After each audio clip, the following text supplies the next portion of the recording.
Jeffrey Dahmer soaked in blood. The Unabomber blowing up. Waco, Texas, and Heaven's Gates. Aliens modified, meant for mapes. JFK shot in the head by the CIA. Bigfoot and the Mothman. Son of Sam talking to dogs again. Witches, ghosts, and goblins. Mysterious noise and hauntings.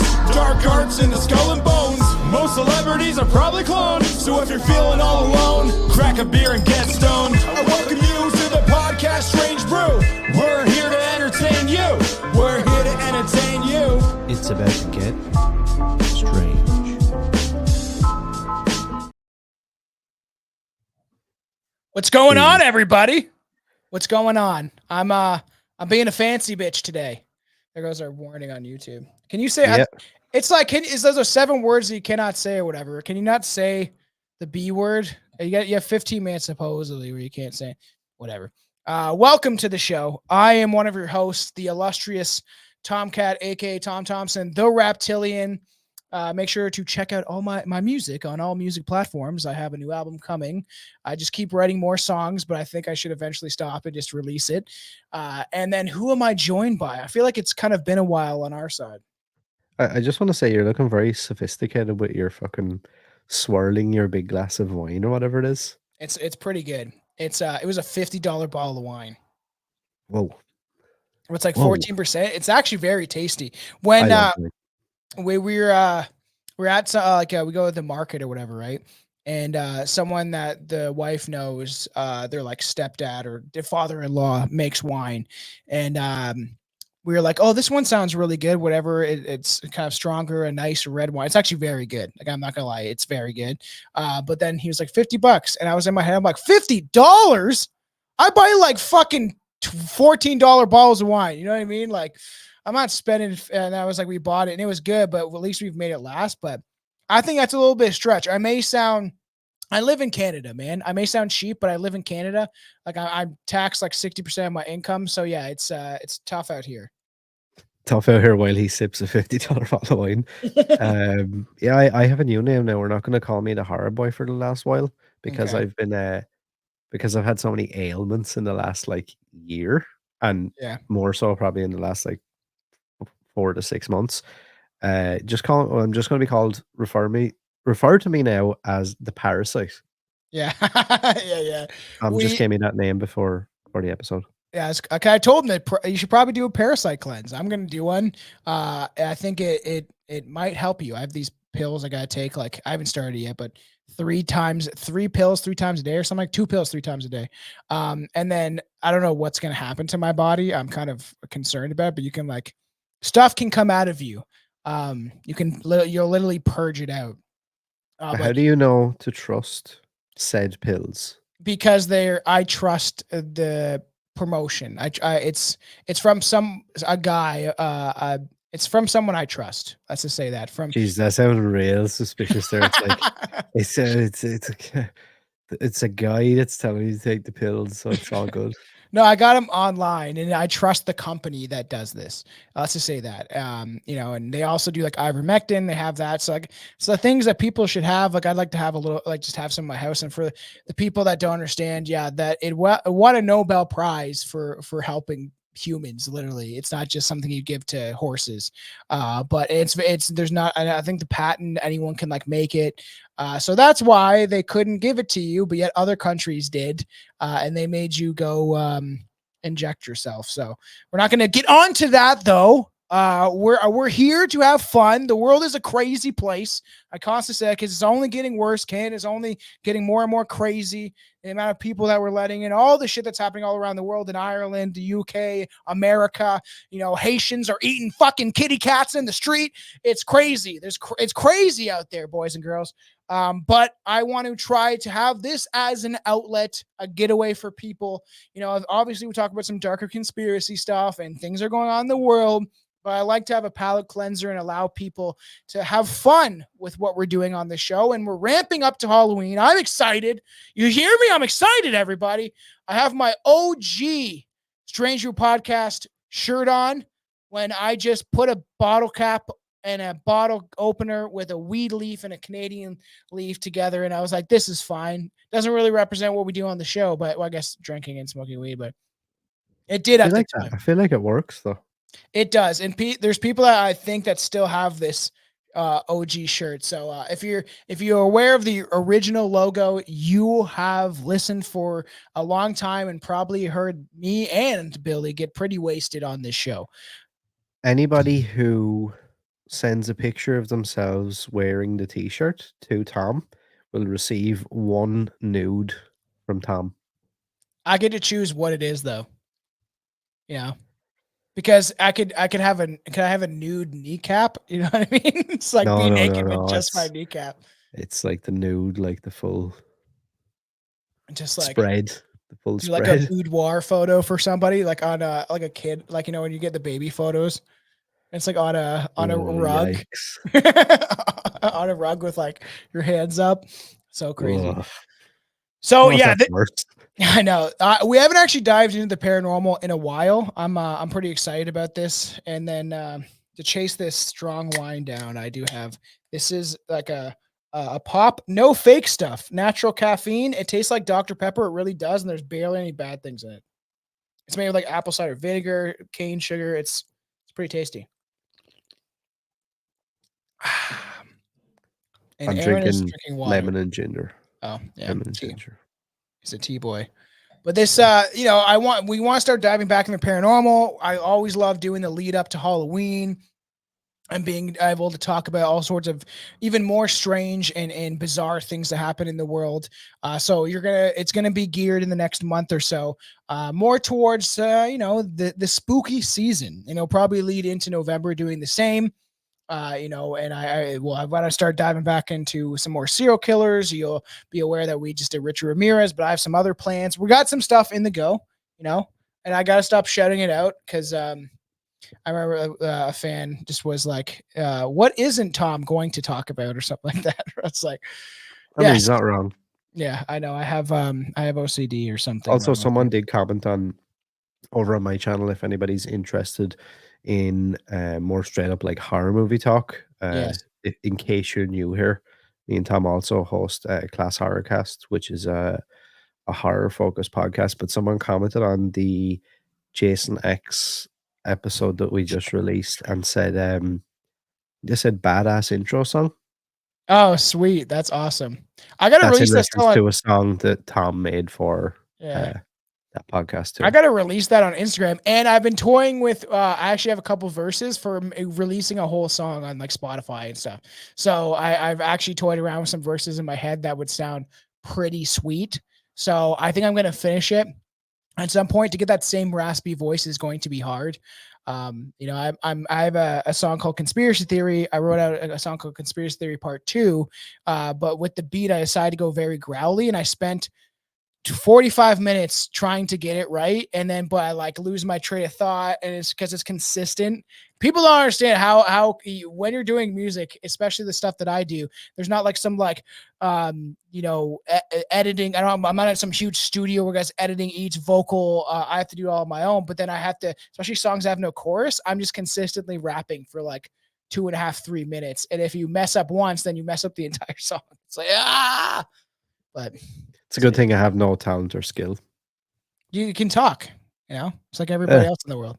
Barely. And like I'm losing my voice now as well. That's why I was like, the one thing out of all these illnesses is like, why do you have to affect the one thing that I want to do, which is talk?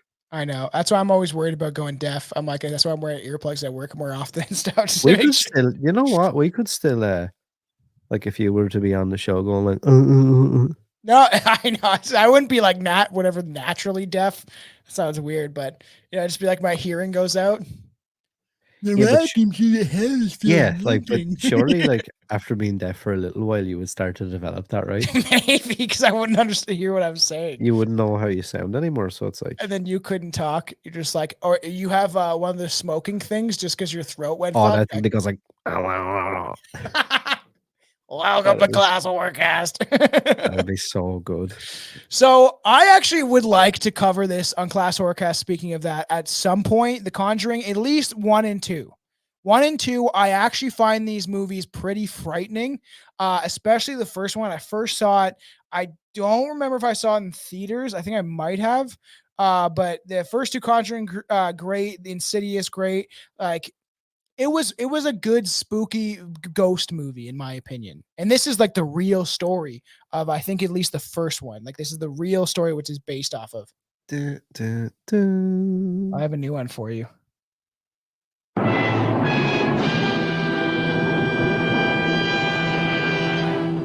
Yeah, that's even better. So, the Harrisville haunting house. We're going to get into this. It's going to be pretty exciting. Let's first talk a little bit about maybe the fraudsters, maybe the realtors of horror. Ed and Lorraine Warren have been investigating paranormal activity since the early 1950s. During their decade-long career, they investigated over 4,000 hauntings, including the well-known Amityville haunting, where they were recognized as the first psychic investigators to step onto the scene. The 2013 film The Conjuring was based on the terrifying investigation of the Perron family and their haunted farmhouse in Harrisville, Rhode Island, known variously as the Harrisville haunting or the Perron family haunting. The Warrens would say that their investigation of the Perron's family's haunting was the most intense, compelling, and disturbing and significant investigation of their careers. Roger Perron, his wife Carolyn, and their 5 children, Andrea, Annie, Nancy, Christine, Cindy, and April, endured a decade of torture from the spirits that occupy their country home.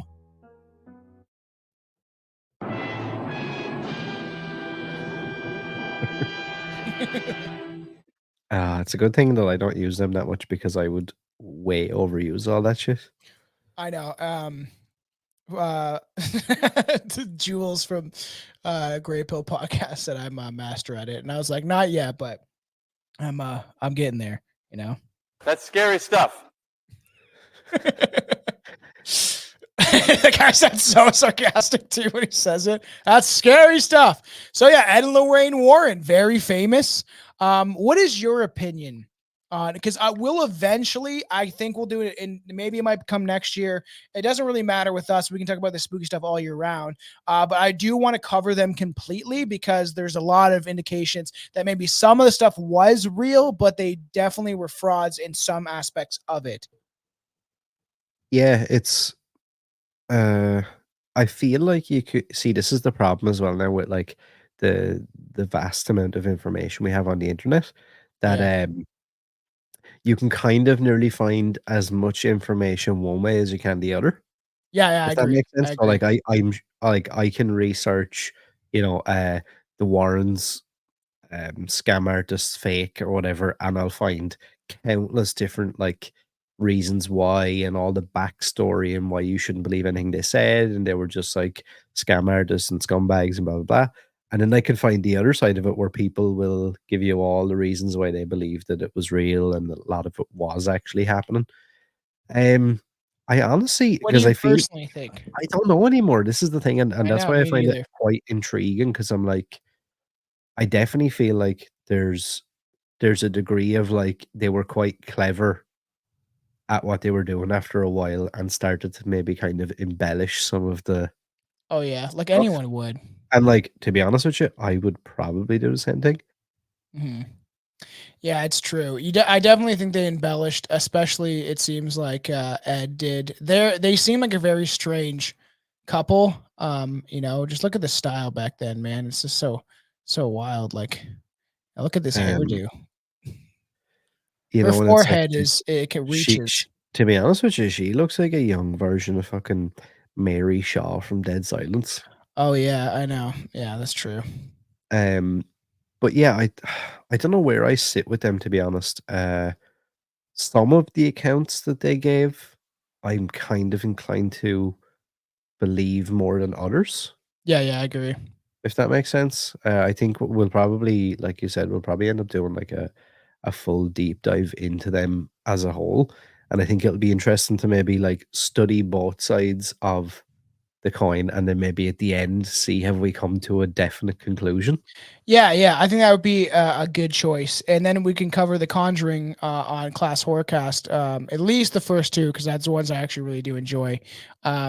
And then we can lead it towards people if they want to check out either the horror movie aspect. That's why it's good about what me and Aaron do is we're able to have this kind of crossover, and it works in a lot of ways because a lot of things that are talked about within movies actually do reflect reality in our own society or hauntings and weird things that have happened.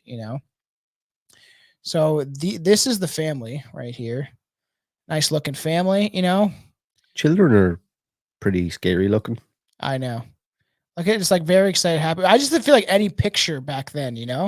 It's like the family kind of seemed like the mom and dad. Yeah. You know what though? Actually, what you're saying is right. If you show me any picture from like those kind of eras and were to tell me like, oh, this family was like haunted, I'd be like, yeah. Of course they are.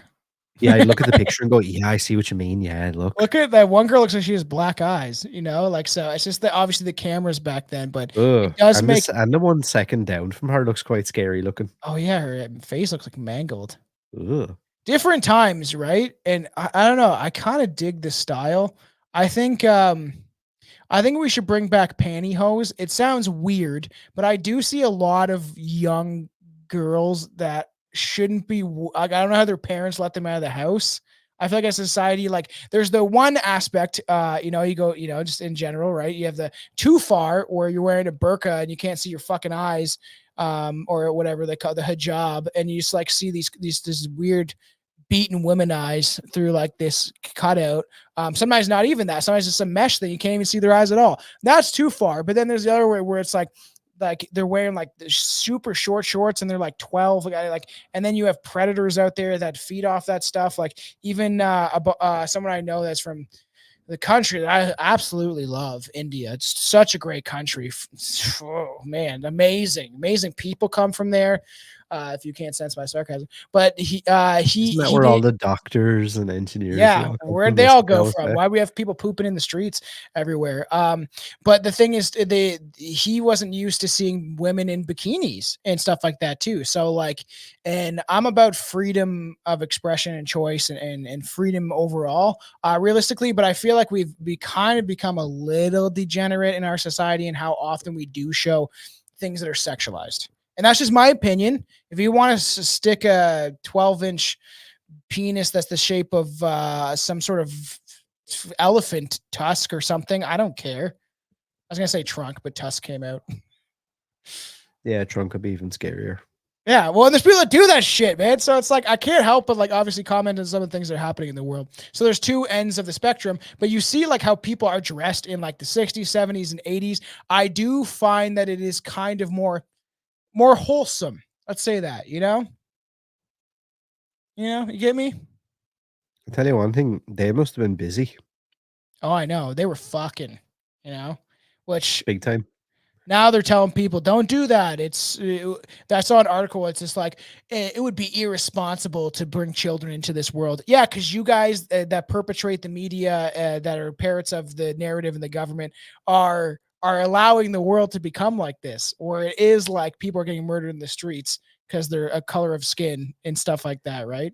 Tom has become possessed. Yes, I am possessed. I can't help it. I try not to bring politics in the show, but and I've seen the state of my country, and it very much upsets me. So the Harrisville haunting house, there they are, the Warrens in ghostly form. Just maybe. This is her going all out. She's having an orgasm. Oh, Jesus, she's gonna have some bunion on that left leg. On that toe, that shit is bent up. Oh, those are tight shoes, bro. Yep. Here's something I just thought of, right? So is she dead now? Yeah, she just died, I think. Yeah. And he's dead a while. Surely to God, right? If anyone wanted to prove they're everything they were saying was right, shouldn't they fucking come back and haunt somebody? Yeah, I know, right?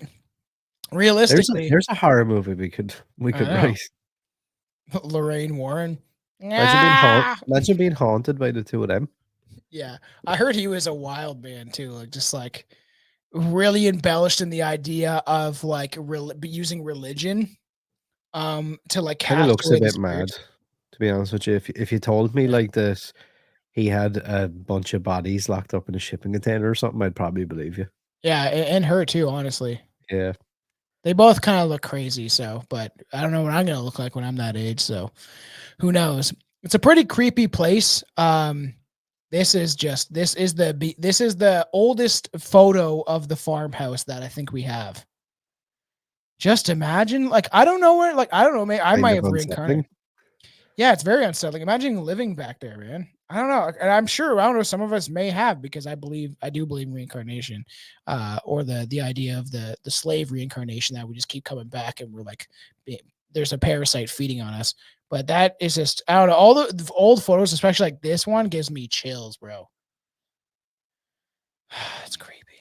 It's very like bizarre and unusual looking. I know. Why That they'll was just probably back stand in a there? time as well where like did they have to stand there for like 4 hours? I know. Different times. So the Harrisville haunting house, seeking to move the children to a quieter home, a life in the country. Roger and Carolyn Perron purchased their dream home in the winter of 1970. The old Aaron estate was 200 acres in size and was originally plantations in the area that surveyed by colonists. So John Smith in 1680 and deeded to Roger Williams for the formation of the state of Rhode Island.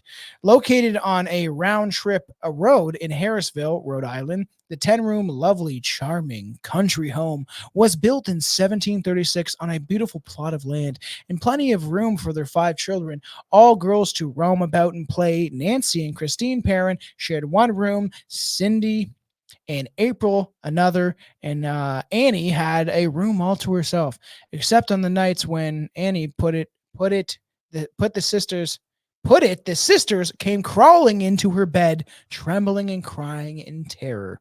So obviously she was the oldest.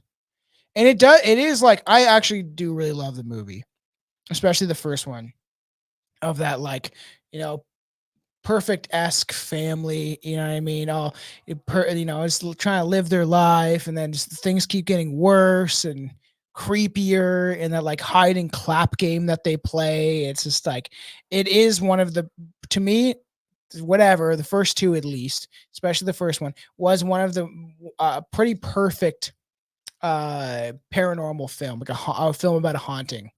I thought it was pretty good. I haven't seen it in so long. I'm kind of like I kind of want to as soon as we're finished recording, go and watch it straight away. Yeah, I know. I actually want to revisit it, especially after doing this episode. There is some frightening scenes throughout the film that I do enjoy, and we'll get to how much of this is based on the truth. So the Perron family began to notice something was amiss from the first day they stepped into their lovely new home. Later, it would be learned that 8 generations of family have lived there and died. 8 generations. That's why I'm like, with people like, this is fucking stolen land. It's like people have been here for like 400 years. Can we cut this out? Like, stop living in the past, because like there's been people here since like how long do we go on saying this bullshit? So I hate that. That's one of my biggest pet peeves. It's like you can't live in the past. You can't. Talking about the past, sure, and bringing things to light that need to be talked about, sure. So we don't make the same mistake, kind of thing, but we are in the process of it. So, the 8 generations lived and died there. So that's a lot of dead people, which is quite crazy. And you think about like even that photo that we showed of the type of people that live there, how many families live there, tending to the Have you farm. ever seen not to cut you off, that picture you Yeah, had up on screen? yeah. I don't know if you've seen online, and like I never actually looked too much into it to see, but see the chick standing kind of just off center in the checkered. Yeah. So there was like a thing started. I'm assuming it was probably just a rumor started online just to try and like stir up. Yes. Yeah, yeah. You've seen that then. Oh, whoa. I didn't that's crazy. So I knew it was supposed to be Bathsheba or whatever, the Yeah. witch. But I didn't notice that she's wearing a mask. Why is this woman wearing a surgical mask? Weird. Man, that is weird. The Arnold Estate Farm, circa 1885. Is it possible that the suspect of the witch of the Bathsheba Sherman is in this photo? That's If that was the creepy. case, like that would be creepy as fuck because she kind of looks out of place as well. She's like in the Yeah. foreground Yeah, while it is everybody really else is like weird. back. Like everyone else seems to be back like a A little couple of feet, further. and Yeah, she's just weird. there. That is actually pretty creepy. It And all so it almost feels like the people on the left-hand side of the picture as well are just looking at her, if you look at that in the background. oh yeah, it is weird, man. That's so strange. I didn't notice the mask thing. That's bizarre. That was, I think, at the time of the Spanish flu, which wasn't from Spain. Guess what? It was from China. So, it is so funny. Like Spanish flu, it wasn't from and I think that, my opinion, it was engineered, and there was things going on that they're not going to tell you, man, about that whole disease. Pretty bizarre, man. So they started beginning, they noticed since the first day they stepped into this lovely new home. There was weird stuff going on, right? And in the old Arnold estate, a lot of people died. Mr. John Arnold, who at age of 93, Mrs. John. So don't give her her full name. Don't give her name. She is just, it's so funny back in the day where it was like that, where it was like, it would be like Mrs. Tom Thompson, you know what I mean? Mrs. John Arnold, who at age 93 hung herself from the rafters of the barn. 93? That's what people are like, well, they didn't live that long back then. It's like she lived till 93, way back in the day. And now people, the actual, the life expectancy is actually rapidly declining in the entire world. I wonder what that's fucking happening. My great grandmother only died like a few years ago. She was nearly 100. That's wild. My grandma Yeah. just died and she was 92, and she used to And drink like, beer all the time and stuff. yeah, like she was a real like old school like Irish lady. So like I don't know if that had something like because the rest of the Drinking family always straight said like, whiskey. oh, that was like that's the reason why, because people aren't built like that anymore. She saw some Yeah. shit and like she's just able to tough it out. Whereas like now I think the people just common give up. person just like, yeah, just like I give guess up at give the up. slightest little inconvenience. I know. Well, She that's why had it's like so funny. fucking 13 kids or some shit. So what you gotta do, man. Gotta keep it going. We're 13 only kids and her 7% of the husband like population. worked all the time in like England and all sorts of places and just left her with 13 kids. That's so crazy. She's like old dirty bastard, man. Old dirty bastard had 13 kids, and then he died of alcoholism. I don't know if I'd like to have 13 kids. I joked that I would have 7, but I don't think it's. And the thing is, it's not feasible anymore. But yet, because primary people in the Western world, white people, they want a nest egg. They want to be more responsible. They're just not popping out kids because they have 6 wives like some other cultures and stuff. So people are like, well, you guys are not having kids fast enough. We're not able to keep up with everybody. Really? The Does that fuck happen? else? What? Does that really happen? Jeez, I never heard that before. Yeah. It's crazy. What Right? countries are they? I know how we can't keep up with the people that have already billions of people within inside their country. So I can't help it, man. It just comes out in the show. I can't help it. I'm in an excitable mood, seeing like social media, especially mine, is just full of this garbage of the things that are happening in the world. I like to I need to do what you do, just take a break from it. So it's this 93-year-old lady didn't tough it out. It's like you probably would have died 2 weeks later, but for some reason you're like, fuck it, and then like hung yourself. I think that's fucking crazy. 93, and you're like, I'm done. I've lived long enough. And it's like, then hanging, I feel like it seems more painful than like putting a bullet in your head. Even the old bullets back in the day. Yeah, hanging is. I think people picture hanging and they think, it's like, oh yeah, we'll just hang and I'll be dead in 2 seconds. Like I had not to make this like super morbid, but I had like a really close school friend, like a high school friend, who was like a really close friend of mine for like probably 6 or 8 years through school, who hung himself.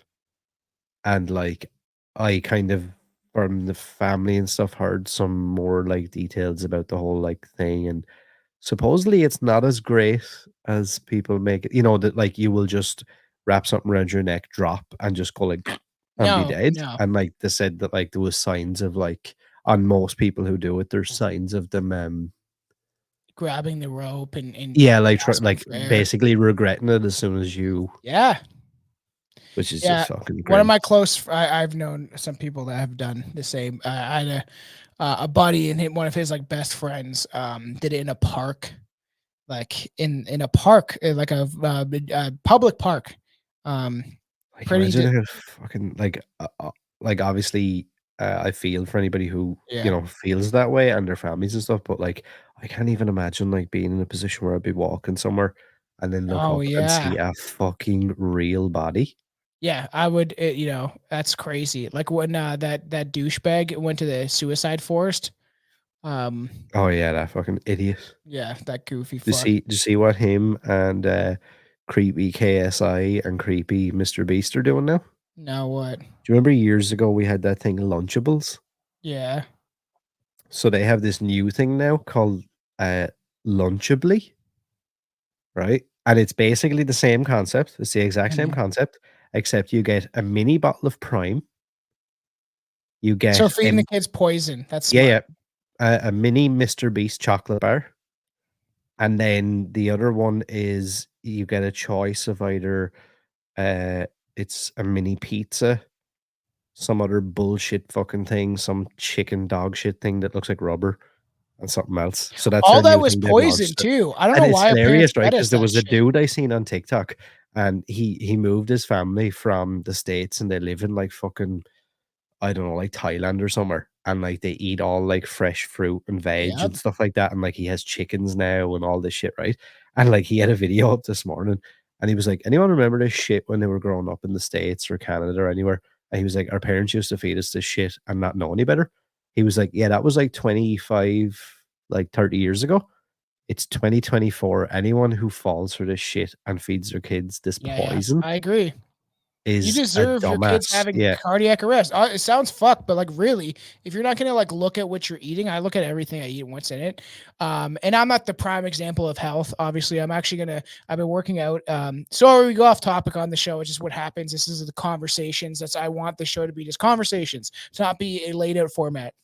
But I'm gonna sign up for the gym. There's a gym really close to me, a small town. There'll be like nobody there at the time I'll go. So I'm dedicated to becoming healthier. I think everyone else should, you know. But if I was executed and they tried to hang me, you know what I'd do? I'd fucking just jerk it so hard and so fast that I would come. You know, the idea of I've never experienced it, but you choke yourself and then you like fucking get off to it. I would do that, especially in an execution. You know, everyone would just be seeing my fucking just my fist pounding, and then I'd be like, oh! What you can do now though is when you're going to the gym, don't worry about making like any sort of healthy food or anything like that. You can just bring Lunchables with you. Yeah, so fucked, man. It's like pure poison. But it's so crazy, like the world we exist in. Yeah, it's just nuts. I had something else I was gonna say, but I was like, it's crazy. Like they're not even trying to hide it. Like at least years ago, they would try and like pretend that Lunchables were healthy. Yeah. Whereas like now they're openly being like, have a bottle of garbage Prime and have a garbage chocolate bar. I know. That's it. Come on, people. You know, gotta take responsibility for yourselves, because if you looked around lately, what people look like, it's not really that healthy. That's the thing. And this dude was saying that. Man. I'm gonna get off of the topic now, but like this dude that made the TikTok, like he was literally going crazy, and I've never seen this dude like, you know, use like any sort of like foul language or anything, but he's like going crazy on the video, and he was like, do you really think that any of these motherfuckers that have kids, he was like, other than the sex creep Mr. Beast, maybe let's see if any of them feed their kids or anyone in their family this bullshit poison. It's the same thing, like Steve Jobs not letting his kids have iPads. You know, we have an like, iPad generation, man. They're all dumb. When will they ever see fucking Logan Paul or KSI, both of who are in really good shape, eat fucking Lunchables? Yeah, I know. Lunchables just sounds stupid, man. It's so cringy. Like, it's just fucking sad.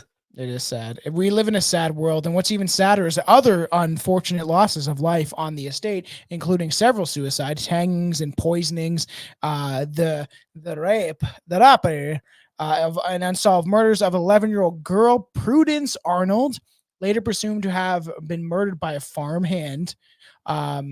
2 sudden drownings in the creek located near the house, 4 men who mysteriously froze to death on the land, and it did not take long for the parents to understand why the previous sellers advised them on that day that they moved into the house to leave the lights on at night. That's crazy. That's a lot of death on one property, man. Now, this is not necessarily a question I had, but I did hear somebody else on a different show or on something bring this up. Why would any sort of spirit or a ghost or demon or whatever give a shit if the lights are on? I know, right? Realistically, let's turn them off. Like, and that would even scare you even more, right? Like, I'm sure, right? Like, part of me kind of hopes that what's her fucking name? The scary bitch. Bathsheba Thayer or whatever. Yeah.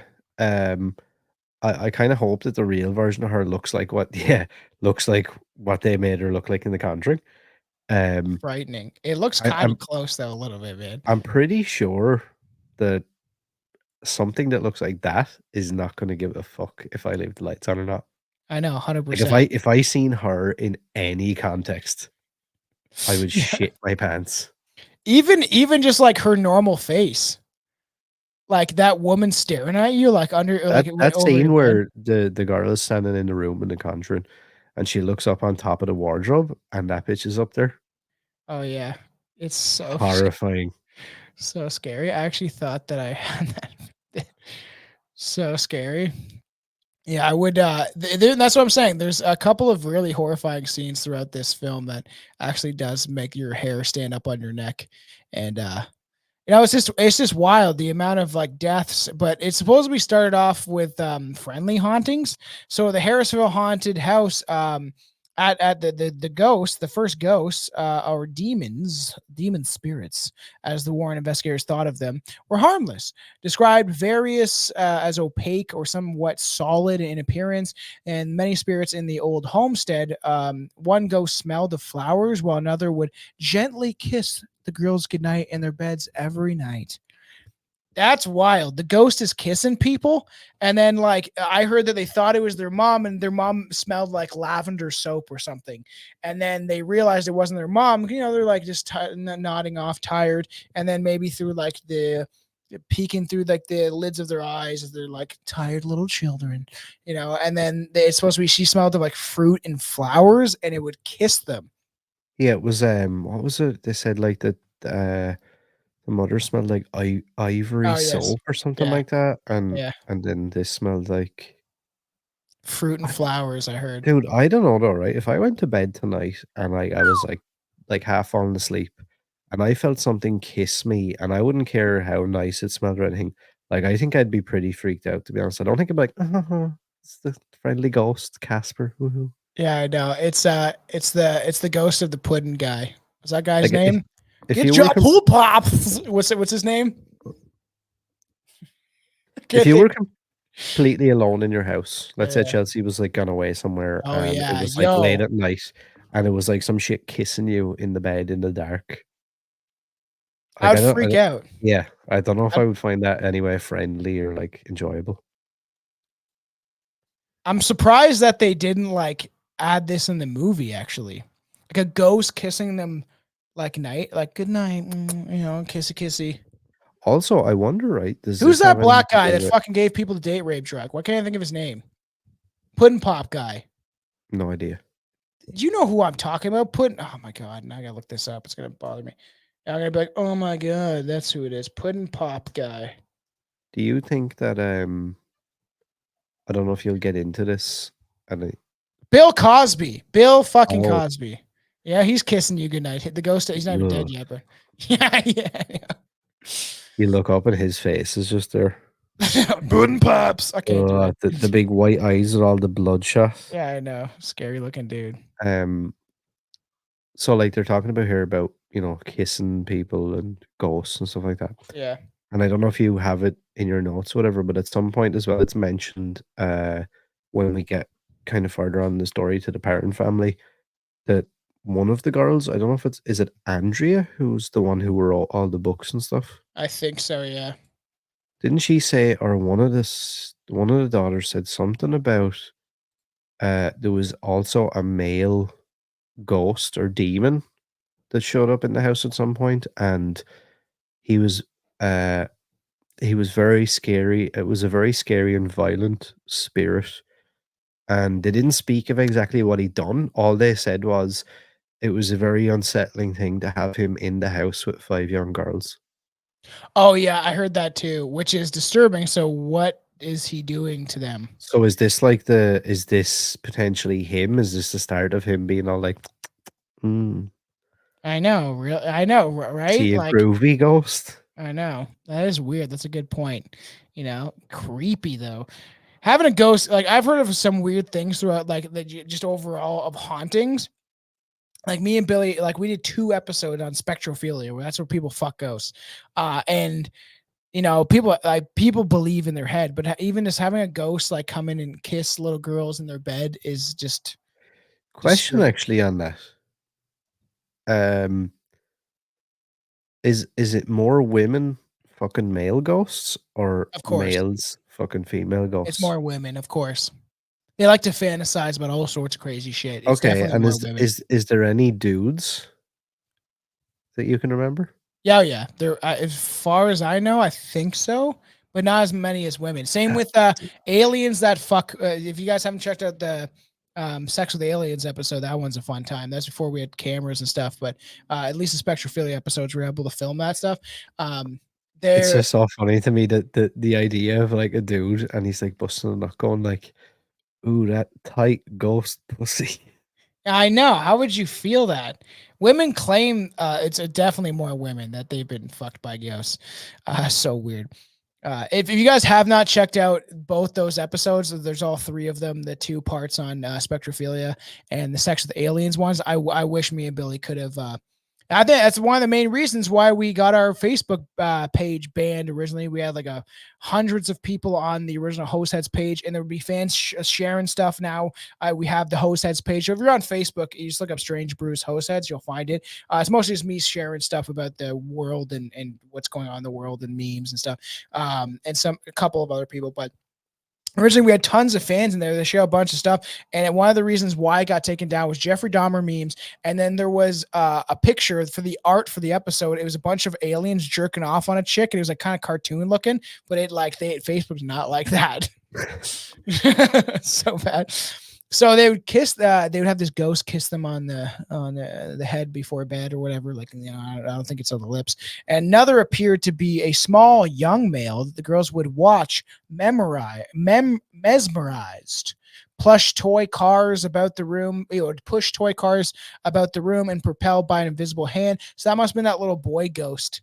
That but the clapping I think was Bathsheba or whatever.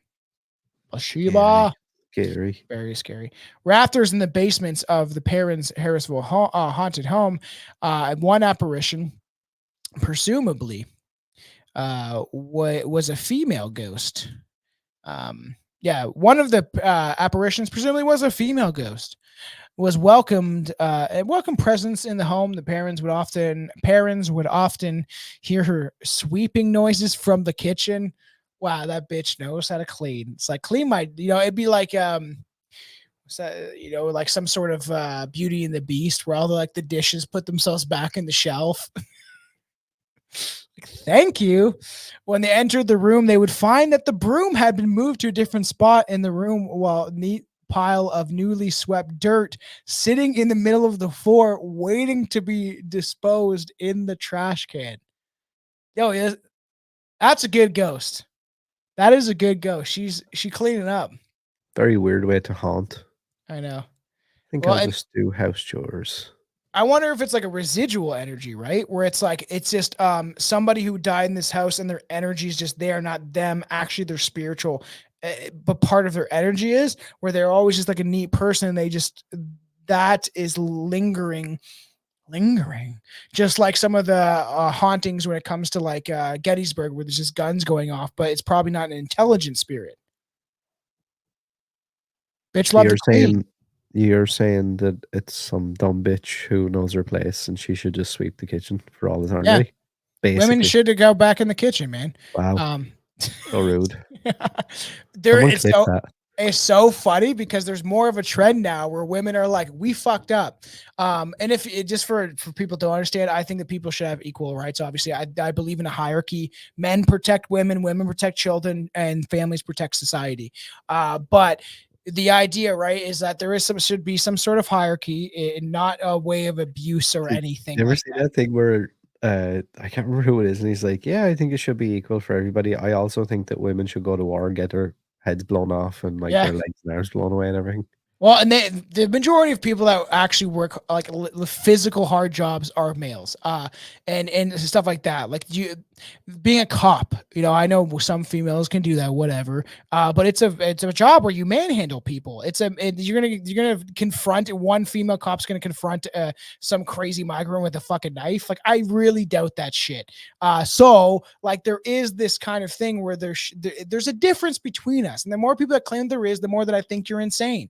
And now people are starting to realize, obviously, the feminist movement was fucking sponsored by the Rockefellers and communists so they could pay more taxes. So you could have both parents in the workforce when mothers primarily parented the children and taught them.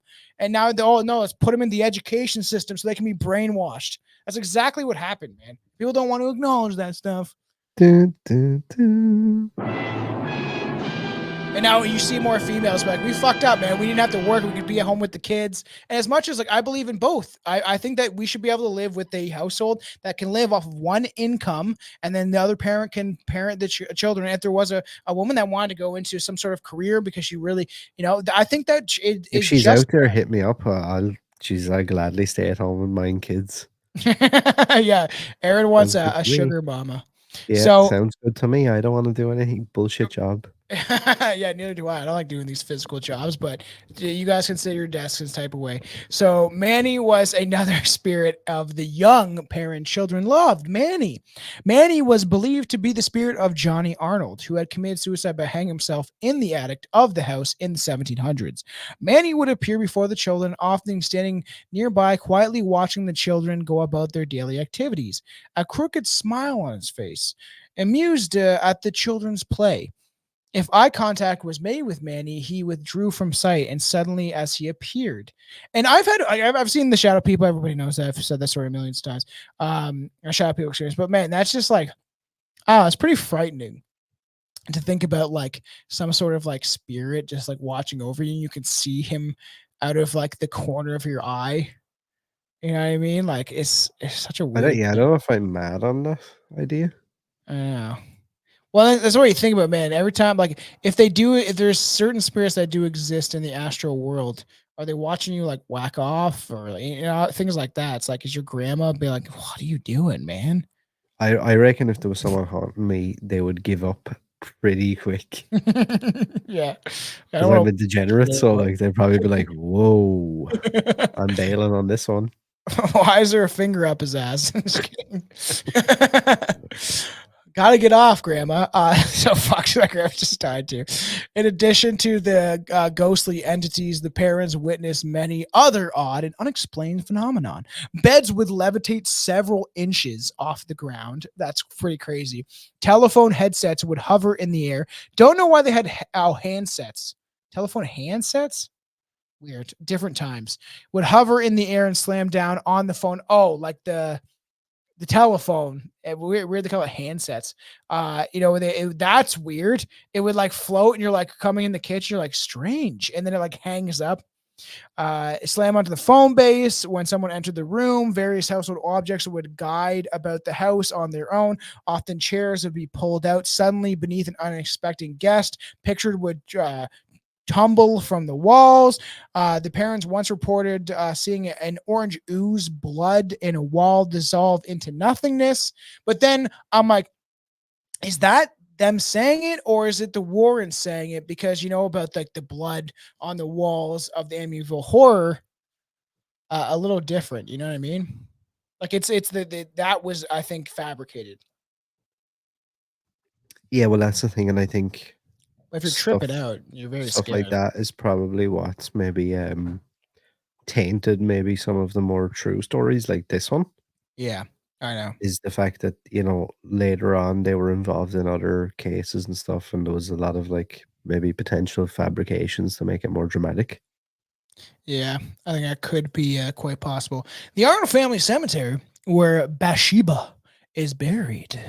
Maybe she's buried. Here's a picture of that. Pretty wild. Here, Sherman. What a name! What a name, Sherman. Pretty scary. They chose a pretty good makeup. Oh, terrifying. Terrifying, It's dude. actually like haunting looking. Yeah. That's not actually her actual surname either, I don't think. Really? Yeah, that was her married surname. So what's their actual name? Do you know? I actually can't remember. Weird. So not all ghosts of the Harrisville were welcome visitors. Some would yank the girl's legs and hair during the middle of the night. That's where you see that in the film. That's pretty frightening. Where the stop fucking around, or whatever, like stop messing around with the little girl, and she gets like pulled out of bed. I gotta say, it does make me want really. I'm definitely gonna rewatch the movie for Halloween season, and who knows, maybe in Class Horrorcast you'll get it in November or something. I'm just gonna write notes of horror movies I'm watching now, just so I can keep up to base with what we're doing on the other side.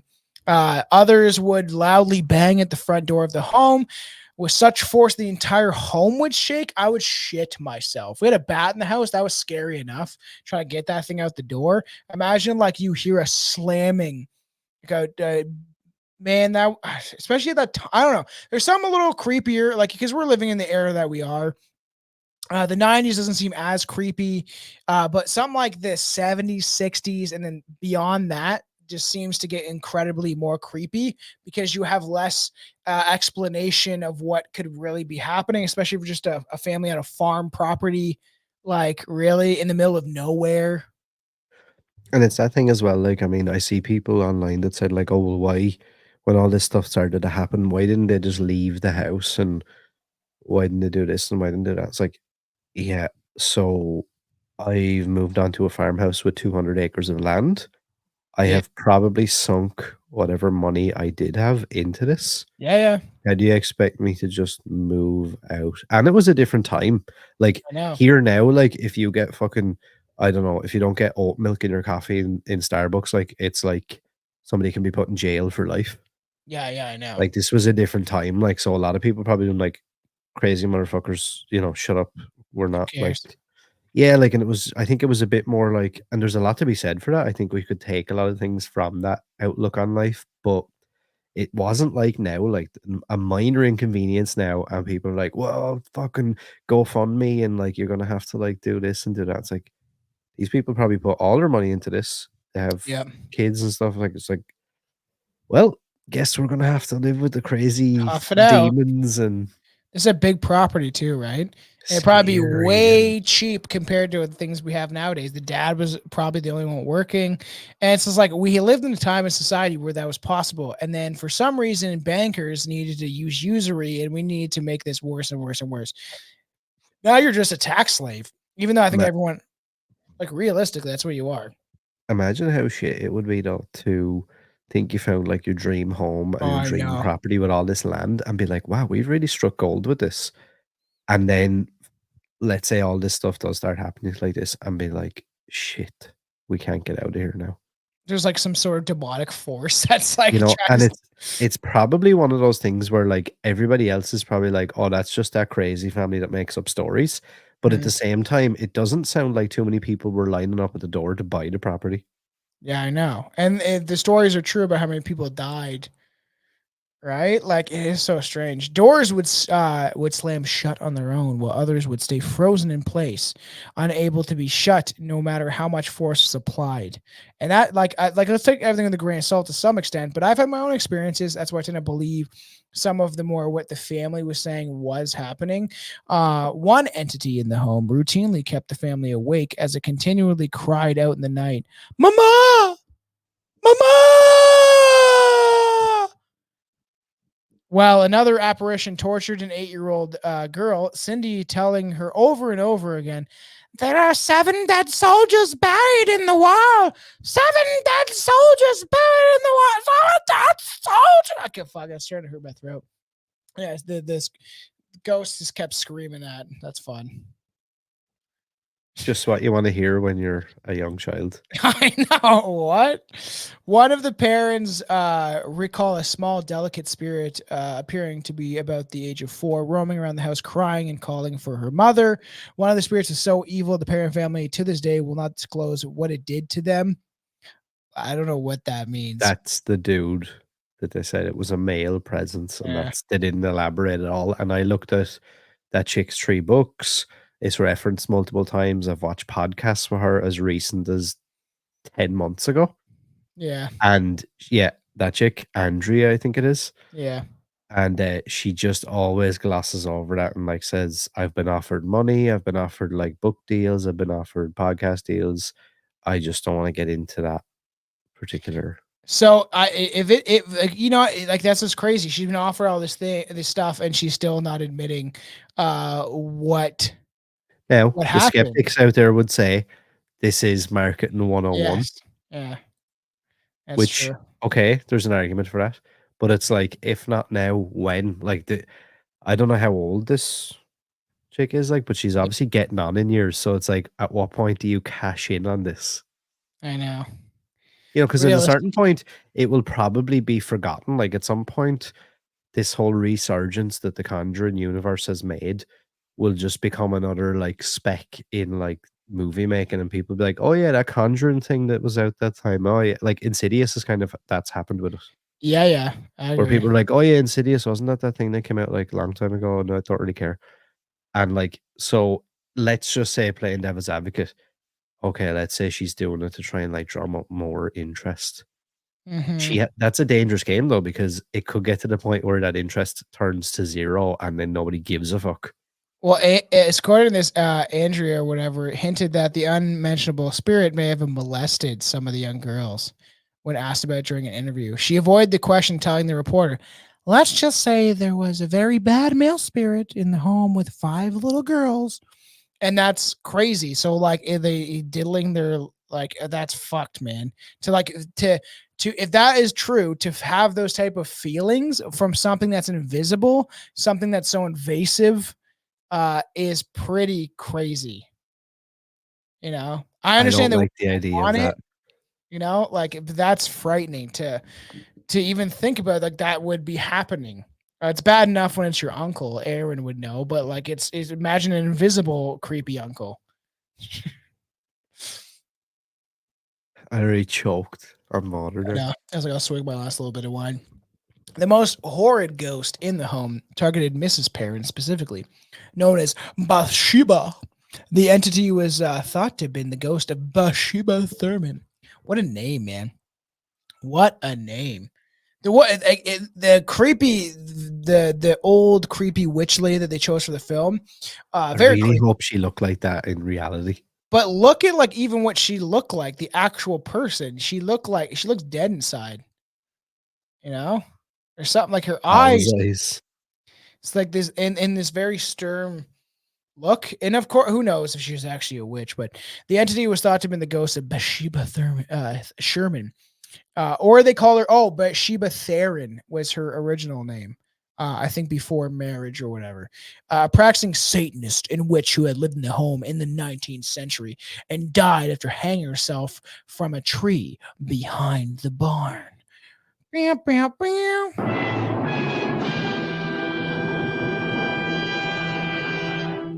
Yeah, so there have been a couple of like different stories I had seen about her.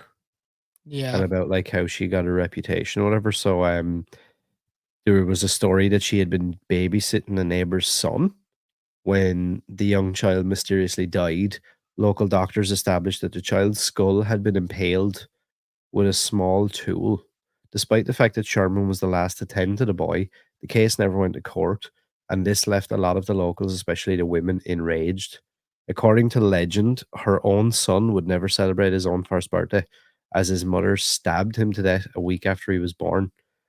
Her confounded husband is said to have caught her in the act and witnessed her vowing allegiance to the devil before climbing the tree she would hang from in 1849.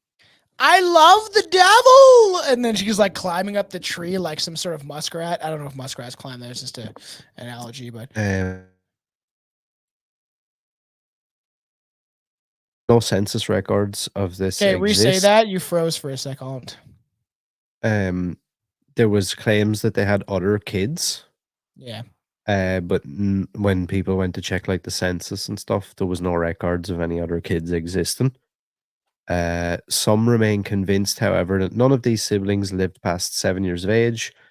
Ultimately, her story remains largely unsourced, while records confirm that her husband died in 1881. Yeah.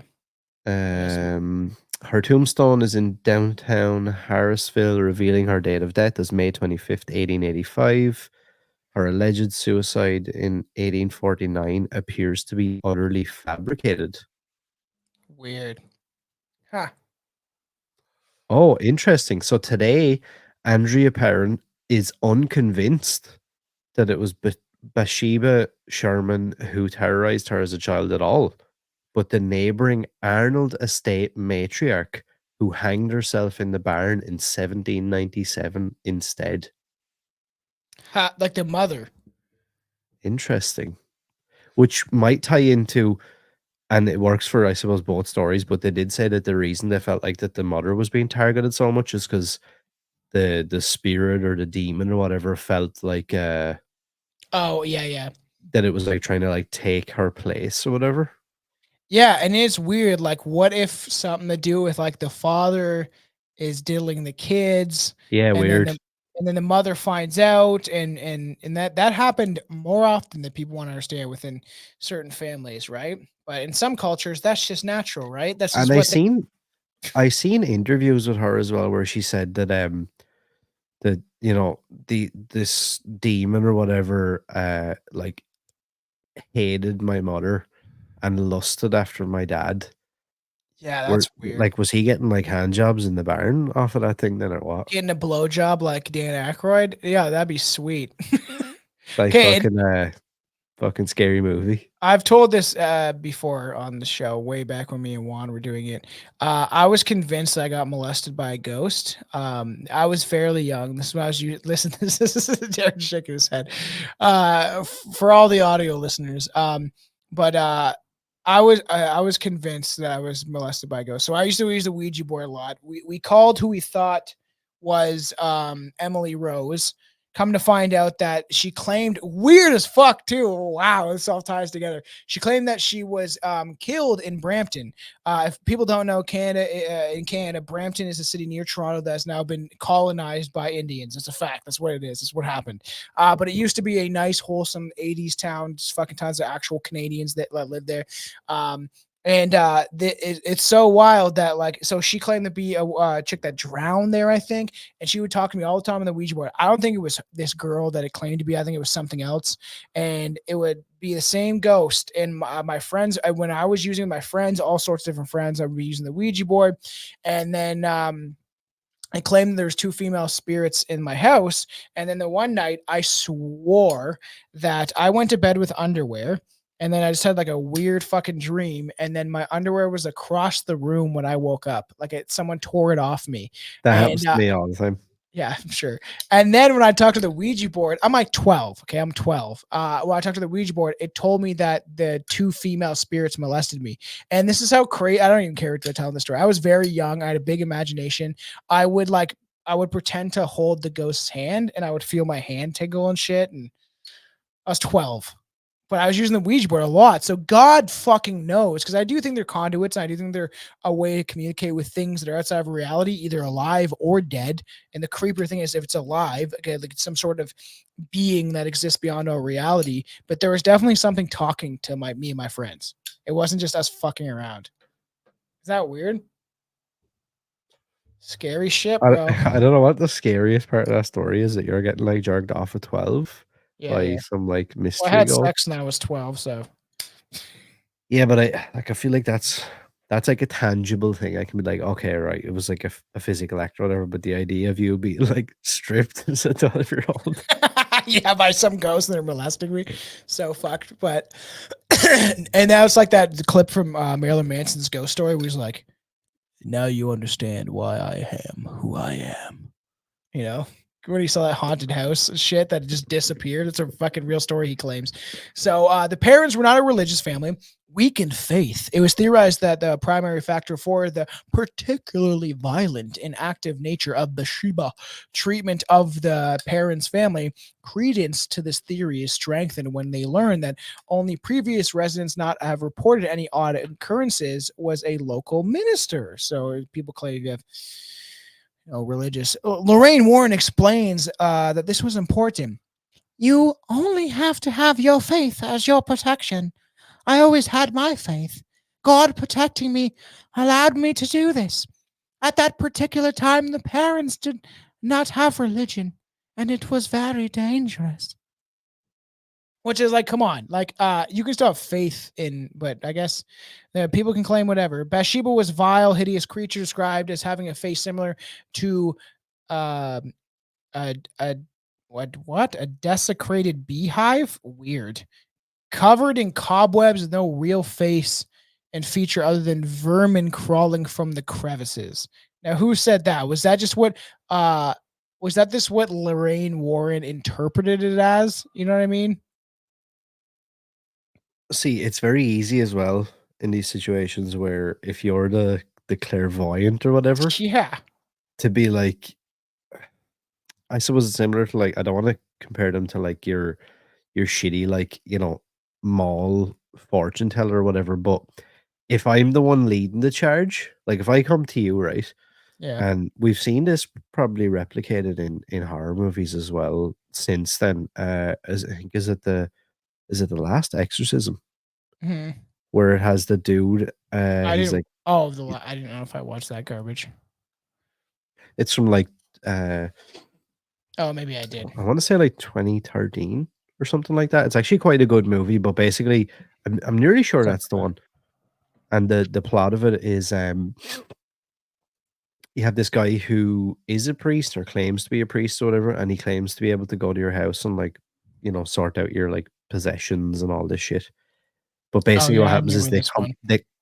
they come in and like they set up like all these little fake things in the room Yeah. I to remember that. give the effect that like he's like, purging something. And then obviously they get to this one house and it turns out that she's actually fucking possessed and he doesn't have a clue what to do.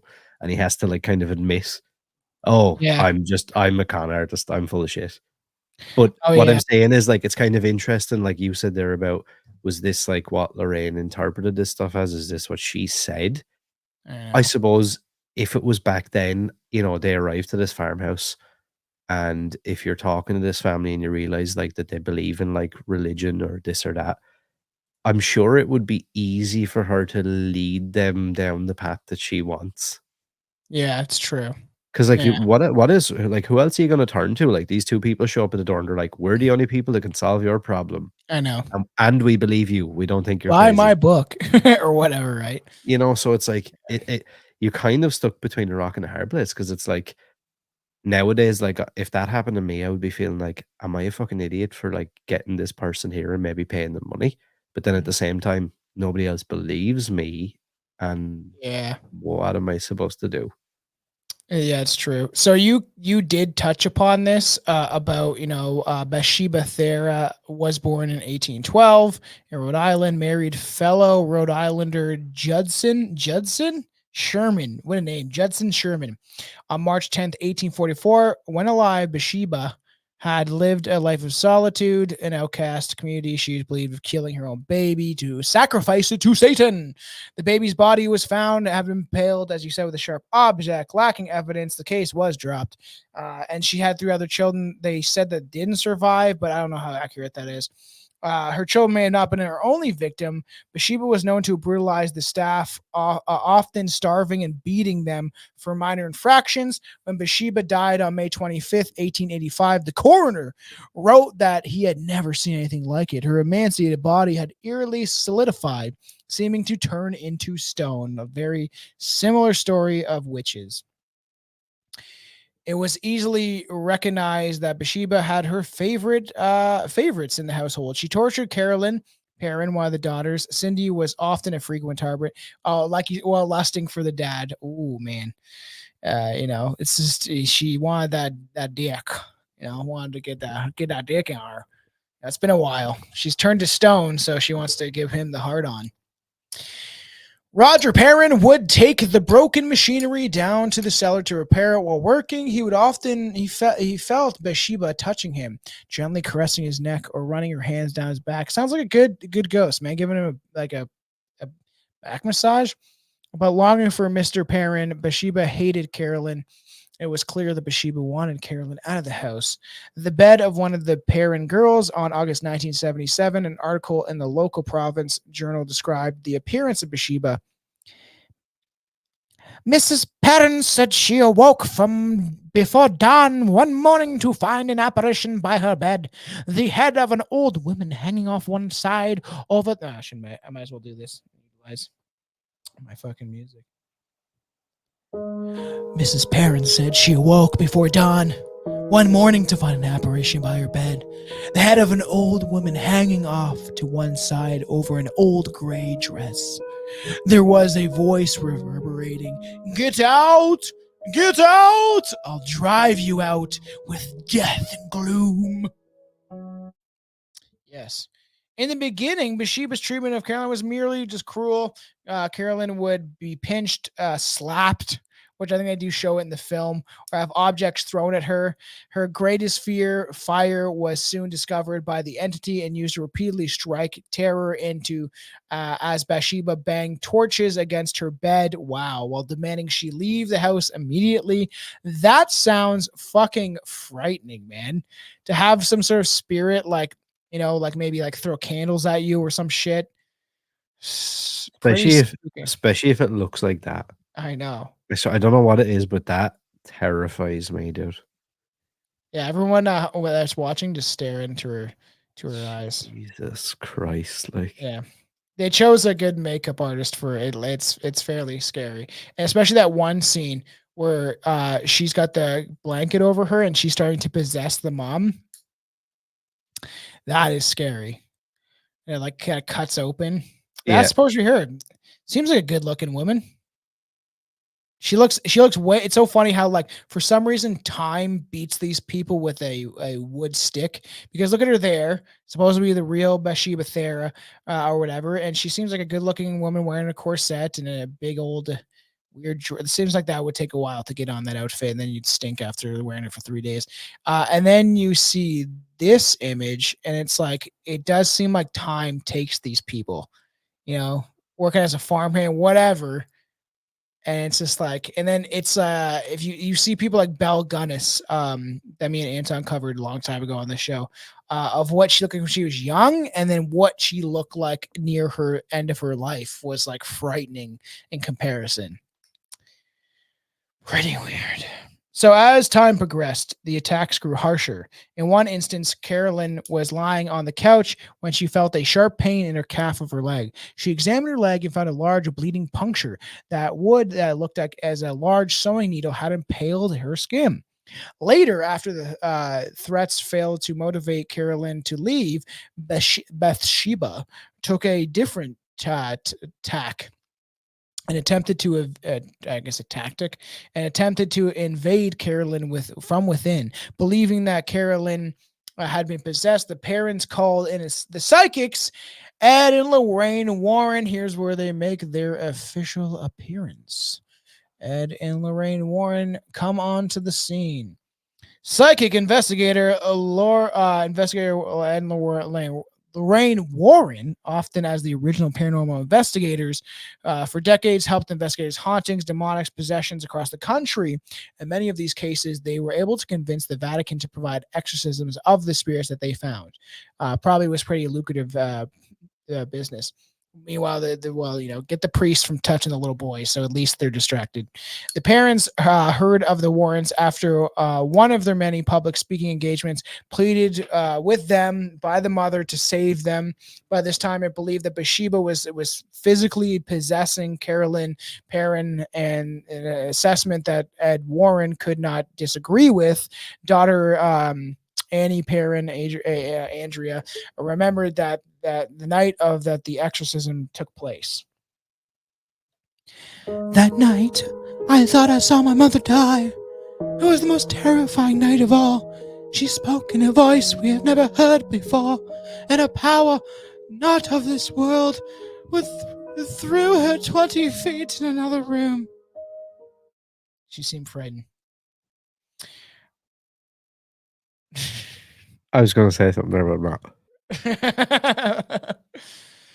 Unfortunately, the true story of the parents' family haunting ended differently than the Conjuring movie portrayed. In reality, the Warrens were not successful in ridding the Perron family of their hell-bent tormentors. Carolyn Perron recalled that dreadful night and explained that even though the Warrens' intentions were good, they essentially found that things got worse around them. As the situation spun out of control, Roger Perron demanded that the Warrens leave the premises. Which is fucking crazy. And they had to flee their home. Like, we're getting out of here because this is not so crazy. So they had the opposite effect then. Yeah, literally. Parents Harrisville, the parents soon learned that every occupant within the exception of a local minister and his family of the old Arnold estate, had reported supernatural phenomenon on the homestead. In fact, the owner, just prior to the parents, had hired a contractor to renovate the house.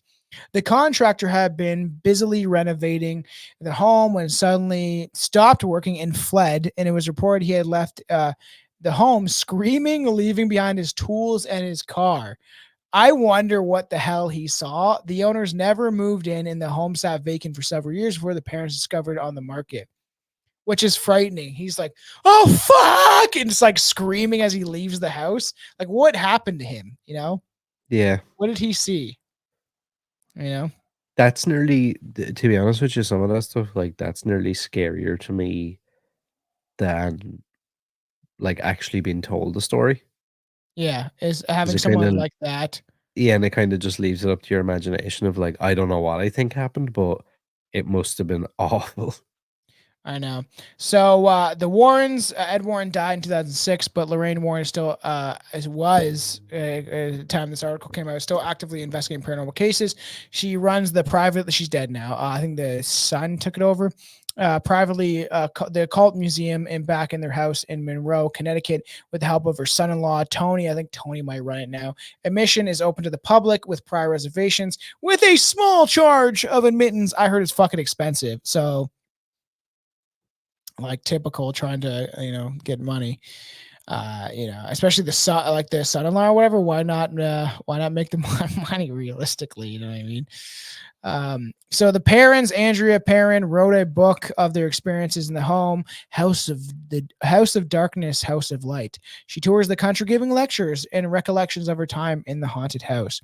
The current owners, according to Adrian Perron, the current owner, Norma Shutcliffe, who purchased the home in 1983, stated that she, her husband Gary, and various other visitors to the home have had paranormal experiences in the farmhouse, including the door banging in the front hall, sounds of people talking in another room, and the sounds of footsteps scurrying around the house. And one odd instance where her husband's chair began vibrating in the study room. They claim to have witnessed a glowing blue light shot across the bedroom, fog floating through the room of the home, and vibrations of the wall so intensely they felt the home was going to come apart. And I heard that she said like that it's not as bad as they were saying it was. It's not that bad. It's still not normal for you to hear like people talking in your house, vibrating, and your husband like his chair just starts vibrating while he's like in it. That's not normal. But the way that I heard that she kind of talked about it was that it's just like a whatever thing. Yeah, I had seen that, and like so much so that they kind of, not that they wanted to prove that it wasn't true or anything, but like Yeah, I think they were getting sick of like the popularity of the house and when the stuff. movie came out, they were like, why is this happening? They're like, this shit's not real. Like, it's fine. Everybody forget about it. Yeah, we've had some like kind of weird shit happen, but nothing dangerous, nothing like unsettling or scary. The house does look creepy. I don't know if this is because this is that's I don't know if that's There, it looks like some shit from Longlegs. Oh, it does. That movie was pretty freaky. But this is definitely the house. So I don't know if the front, if we like, because I swear this was on Google as the house with the white rafters. That's weird. I don't know. It's hard to tell because even when I was getting images from the for the episode and things to pull up, like this is supposed to be the house. So it's like there's different images, and I don't know if this is for sure the original house, but. See, there's the white siding on that picture. So it's very weird. I don't know which house is which. This seems plausible. Like that's probably legitimately the house. The mystery of the house. Nobody knows. So several visitors have been to the home and have independently reported seeing an elderly woman, hair in bun, moving silently through the house. Pretty weird. So we're gonna get into it just a little bit about the real Anne doll, the Anna doll. We'll be covering this on another episode. I do want to throw it back to haunted dolls. Me and Billy, I think the 4th episode ever of the show, we did cover haunted dolls. It's on the Patreon now. If anybody's interesting, it's the best way to support the show. There is a lot of content on there and even more stuff that I have not released. So the first Annabelle movie I thought was pretty creepy. We're just gonna get into slightly a little bit about her, but still bizarre, right? What do you think about the Annabelle doll? Yeah, like I can see obviously why they changed the look of the doll for the movie, because I don't know if it would have been as effective having the actual Raggedy Ann doll. Yeah, probably wouldn't have had the same thing, but I did see actually, if you notice on the left-hand side of the case, there is a card that has the devil on it. Yeah. And it's stapled to the outside of the case. Oh, So yeah. supposedly, like a year or two before Ed Warren died, he stapled that to the door, and nobody knows why. So weird. I think it will be more of a mystery. Let's leave it up to the people, but at least I'll mention this, that the doll shown in the Conjuring movie was based on a separate case. That's why I don't think it's necessary to cover, even though I got a little bit on it, from the 1970s that paranormal investigator Ed and Lorraine Warren handled the case of the Annabelle doll, similar to eerie case like Robert the doll and other creepy doll cases. It is believed that a demonic entity dwelled inside of the Annabelle doll, and you have a nursing student, Donna, receives the Raggedy Ann doll for her birthday, and then starts writing notes, all sorts of crazy shit. So I'll save that for when we actually dive into haunted dolls, because I think it's a very compelling story. Even if maybe we cover that story on its own, in general, maybe we'll leave that up, for the listeners and the watchers that we'll maybe we'll cover the case on its own as a separate thing, because it'd be a fun episode, but there's a lot of haunted dolls out there to begin with, so we'll fill your ears maybe this Halloween season with some more haunted dolls. I love Satan! Yes. Yes, you do, Tom. Yes. So what do you think, man? What do you think of The Haunting, man? Do you think it's legit? That's scary stuff. All the cases they were involved in, this one is one of the most compelling, in my opinion. Yeah, I would say. Still some strange things. Don't know how I feel about Ed and Lorraine. There is a case to be made, like, so we don't really know what went on with like the whole seance thing down in the basement, and like obviously the reports of like things got worse after that happened. And then there's a small part of me that can't help but think, was that like a ploy on the Warrens' part to be well, you're gonna have to upgrade to our super saver deal and pay us an extra like $5,000 for us to clean up the mess we've made. That's so true. And I think that they definitely were at least embellishing, like you said, to make money. And maybe we'll save the Annabelle doll maybe for when we talk about Ed and Lorraine Warren. Like on our Haunted Dolls episode, we might mention it because it's a pretty famous case, maybe a little excerpt, something small. But I would like to dive into it more. And if we're gonna do Ed and Lorraine Warren, I like to do more of a deep dive. Like we'll go like a little bit more than 2 hours in just to really cover the whole story because it is so bizarre. And then we have to find out how real it was because there's documentaries that do claim that they were fraudsters. But I did actually really enjoy this. This was a strange case. I love getting back into the paranormal. I love the Halloween season. And this was a kind of nice intro other than Richard Ramirez, which you could say is kind of Halloween, but he's just a psychopath. But this was a good step into the spooky season. I would agree. It's got me quite psyched now. I'm actually going to contemplate falling asleep to watching the first Conjuring movie. Just kind of unsettling. I know. I think I'm gonna watch it for sure sometime soon, especially in the month of October. And like I said, just keep an ear and eye out because we will be covering at some point on Class Horrorcast. Maybe we'll do it in November to keep that kind of Halloween season going. Because sometimes I just don't want to leave it once Halloween happens. I'm still kind of in that vibe for like 2-3 weeks, which I feel like I'm always in that vibe. Or I'm angry about the state of this country. I'm either like really into like the paranormal and aliens, or I'm really angry about the state of the country. I gotta kind of make. It's one or the other. Yeah, really. So, everybody, thank you for listening. I don't say that as often as I should. Thank you for listening and tuning in. And we really do appreciate everybody that does listen to the show. It means a lot to us. And, the best way to support us is Patreon. Buy merch. I just released the Class Horrorcast design. Like I said, we don't make much money off it. So if you can rep it, I actually bought myself a Class Horrorcast shirt, a couple of cool posters. So it's the best way to support us. There's a bunch of stuff on the merch site of Strange Brew Podcast. You can go to www.strangebrewpodcast.com. Our link tree is always in the description of the episode wherever you watch or listen to it. So you can click that and you'll get a link tree to even my music, our website, everything. The website needs to be revamped a little, but you'll find all the stuff on there too. All the merch sites, but that's a good way to support us, especially like the actual logo. I think is pretty gnarly, and to get that on a t-shirt and then rep that, and the people are like, "What, man? What's that?" That shirt's pretty cool. So and then yeah. I never know how to end these things, but your support means a lot, and leave 5-star rate and reviews, especially wherever you listen on audio. It does do more than you'll ever understand. And thank you to everyone listening. I'm having people reach out to me on Instagram. This fair. Well, some guys try to send me mushrooms and weed, and I was like, I don't know if that's a good idea. We do have a PO box. I want to say that I do have a PO box. So if people did want to send me stuff that is legal, all for it as much as I would love that, but I don't think that's a little sketchy in my opinion. Yeah, that's like one of those things. Yeah, let someone else try it. Yeah, I know.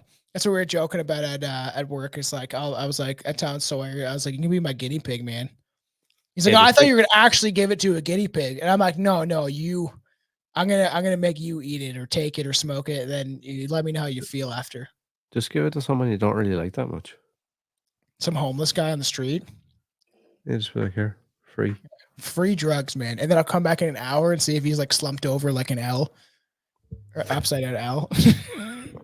So yeah, I hope everyone enjoyed themselves. Please support the show, and I love you. And thank you for listening. We're getting into the Halloween season. I'm fucking stoked. And we'll just so I got a shout out to make sure people know that there will be a Halloween live special. We've planned on the 25th. If Aaron's not there, I'm going to hang him from the rafters of a barn. So the 25th should be around 7:30 Eastern time. We're all the costumes thought out. I know what we're doing. That's a big thing I want to shout out to people to watch on YouTube and Rumble. Support Rumble. You can get it on fucking apps. You can get it on your TV. YouTube is bullshit. Just fucking support Rumble and find us on there. So do you want to shout out Class Horrorcast? You got anything to shout out there, bud? Yeah, just classhorrorcast.com, Yes. First Class Horror on Instagram, class_horror on Twitter. Yes. If you want to support us on X too, Strange Brewcast. I never shut that out often. Strange Brewcast and Instagram. Support us on the social media platforms. I never say that. I never say it.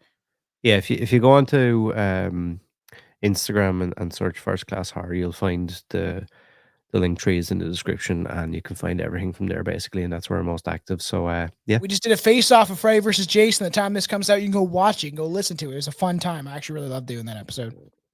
Yes, it will actually release tomorrow. Crazy. Today, I'm excited. Wednesday, 18th of September. Yes, because it's probably pretty late for Aaron. All right, everybody. Thank you for listening. Stay strange out there, all of you. I love you.